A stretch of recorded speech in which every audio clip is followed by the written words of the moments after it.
Hi everyone. आज हम पढ़ रहे हैं व्याकरण बोध भाग 4 क्लास 4 का हम व्याकरण पढ़ रहे हैं, जिसमें हमने लेसन 1 से रिलेटेड 1 पेज कंप्लीट किया था। सेकंड पेज से हमने राष्ट्रीय भाषा तक अपने पैराग्राफ कंप्लीट किए थे और आज हम पढ़ने जा रहे हैं भाषा और बोली। ठीक है, भाषा और बोली किसको बोला जाता है? भाषा जब किसी बड़े भूभाग में बोली जाने लगती है तो उसकी क्षेत्रीय भाषा विकसित होने लगती है। ओके, इसी क्षेत्रीय रूप को बोली कहते हैं। जैसे कि आपके एक बड़े से जगह पे, जैसे कि आपका छत्तीसगढ़ है, ठीक है, तो छत्तीसगढ़ में आप लोग कौन सी भाषा यूज़ करते हो? अपन कौन सी भाषा यूज़ करते हैं? छत्तीसगढ़ के लोग छत्तीसगढ़ी बोलते हैं ना, तो छत्तीसगढ़ की बोली क्या हो गई?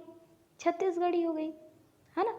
तो जो भाषा मतलब एक बड़े भूभाग में जो बोली जाने लगती है, उस क्षेत्र में वो विकसित होने लगती है। तो उस क्षेत्र की उसी बोली को उस भाषा के उस रूप को क्या बोलते हैं? बोली बोलते हैं। Okay, now next. कोई भी बोली विकसित होकर साहित्य की भाषा बन जाती है, ठीक है। और वो कोई भी एक जो बोली होती है ना, वो आगे चल के एक भाषा का रूप बन जाती है। ठीक, आज जो हिंदी हम बोलते हैं या लिखते हैं वह खड़ी बोली है। ओके, जो हम जो हिंदी बोलते हैं और लिखते हैं ना, वो एक खड़ी बोली है। ठीक है, भाषा और बोली अलग अलग होती है, तो वो एक खड़ी बोली है। भाई अभी हम हिंदी बोल रहे हैं, हिंदी आज हमारी भाषा बन गई है ना। हिंदी एक बोली है जो अब एक भाषा बन गई। तो कैसे भाषा बनी?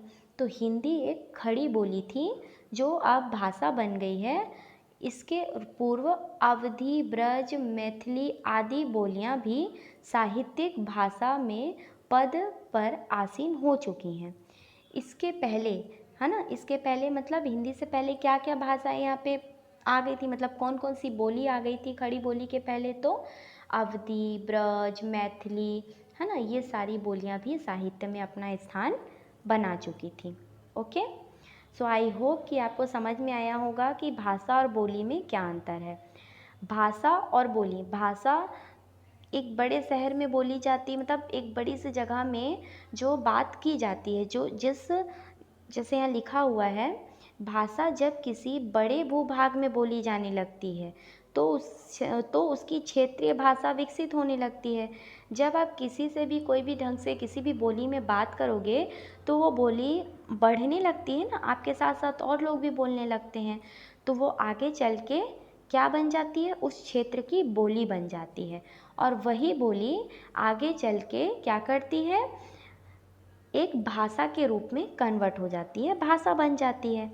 हिंदी भाषा की खड़ी बोली हिंदी भाषा की बोली क्या है? तो वो है खड़ी बोली। Okay, good. नाउ नेक्स्ट, लिपि। जब हम कुछ बोलते हैं तो हमारे मुंह से ध्वनियाँ निकलती हैं। ध्वनियों को लिखने के लिए कुछ चिन्हों का यूज़ होता है। इन चिन्हों को वर्ण कहते हैं। वर्णों के लिखने के ढंग को लिपि कहते हैं। ठीक है, जब भी हम कुछ बोलते हैं तो हम उसको लिखते भी हैं, है ना। तो जब हम लिखते हैं तो मतलब जब हम बोलते हैं तो हमारे मुंह से कुछ ध्वनियाँ निकलती हैं और उस ध्वनियों को लिखने के लिए कुछ चिन्ह बनाए गए हैं। ठीक है, तो उन ध्वनि चिन्हों को बोला जाता है वर्ण। ध्वनि चिन्हों को बोला जाता है वर्ण। ओके, और उस वर्ण को जमा के लिखने का तरीका कहलाता है लिपि। ठीक, समझ में आया लिपि किसको बोलते हैं? जब हम बोलते हैं तो हमारे मुंह से एक ध्वनि निकलती है।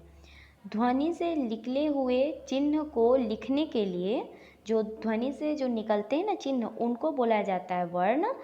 और इन वर्ण को लिखने के लिए जिस ढंग का यूज़ किया जाता है उसको बोला जाता है लिपि। ओके, भाषा को लिखने के लिए बनाए गए संकेत चिन्हों की व्यवस्था को लिपि कहते हैं। ठीक है, भाषा को लिखने के लिए बनाए गए सांकेतिक चिन्ह की व्यवस्था को लिपि कहते हैं।